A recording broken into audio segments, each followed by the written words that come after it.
You ever wish life came with an instruction manual? You know, something to help you navigate all the crazy challenges we face? Well, today, that's kind of what we're doing. We're cracking open one of the oldest guides out there, the Book of Proverbs, to pull out some timeless, super practical wisdom that, you'll see, speaks directly to us today. We're kicking things off with this, because honestly, it's the foundation for everything else we're going to talk about. The big idea here is that everything we do, all our successes, they don't just happen. They all spring from what's going on inside, our inner character, what really drives us. So that's the million-dollar question, right? What does a life built on a really solid foundation actually look like? Well, that's what this is all about. We're going to use these ancient ideas as a kind of roadmap for living a good life, right here, right now. So here's our game plan. We're going to start with the foundation, the heart, and then build everything out from there. We'll look at how wisdom is basically your greatest superpower, how you can apply it to things like money, how it helps you get a handle on your day-to-day life, and finally, how it makes you tough, resilient. All right, let's jump right in. First up, the heart of the matter. This is all about the source code, you could say, for everything we do, what's really going on deep down. So according to Proverbs, your inner character, that's the whole ballgame. It's not about putting on a show or, performing some empty rituals. The idea is that actually living a just and fair life is what God really cares about. And what does that come from? It all comes back to the heart. And what's inside you naturally affects what's outside you, especially the people you hang out with. It's like the proverb says, birds of a feather flock together, right? If you're a fundamentally honest person, it's just going to feel weird, uncomfortable to be around deceitful people. So the company you keep, it's a mirror of who you are, but it also shapes who you're becoming. Okay, so once that foundation is set, where do we go from there? Well, that brings us to our second point. It's all about taking that inner character and pairing it with your most powerful tool, wisdom. Think of it as strategy over just brute force. I love this line, a wise person conquers a fortified city. Think about that for a second. Back in the day, these cities had these huge, thick walls. You couldn't just knock them down. But what this proverb is saying is that wisdom, strategy, a smart plan, that can get you through any wall. It's the ultimate secret weapon for those massive challenges we all face, whether it's in business or just in life. And look at how they frame this. It's all about value.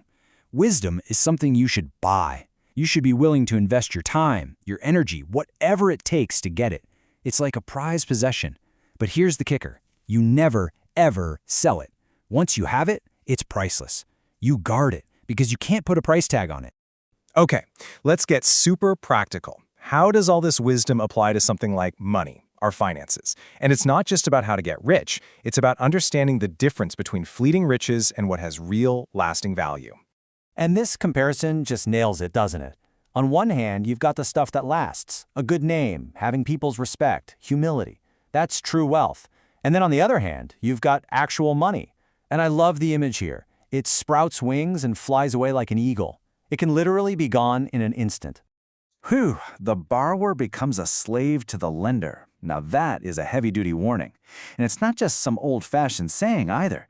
It points to a power dynamic that is just as real today as it was thousands of years ago. And you can see how this plays out in our modern world, right? We might not be talking about literal slavery anymore, but if you're in serious debt, creditors can legally garnish your wages. They can seize your property. That bondage is the loss of freedom. It's when someone else has a claim on your work and your future. That's a scary amount of control to give away. So you see, wisdom isn't just this big abstract idea floating around in your head. It's about getting a handle on your world, day in and day out. It's about self-control, mastering your impulses, and really being in charge of your actions. Okay, so check this out.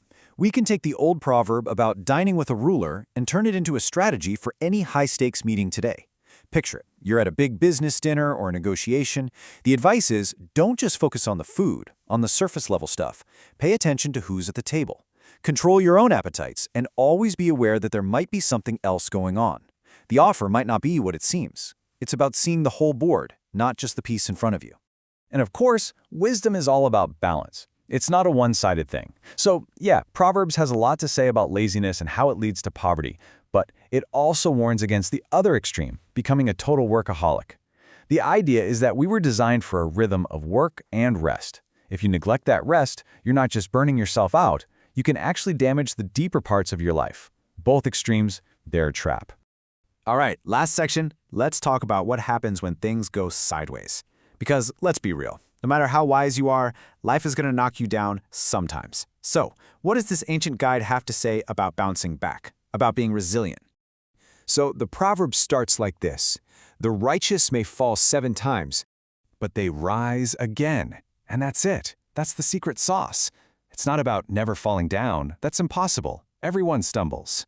The whole point is having that foundation of character and wisdom that's strong enough to let you get back on your feet every single time.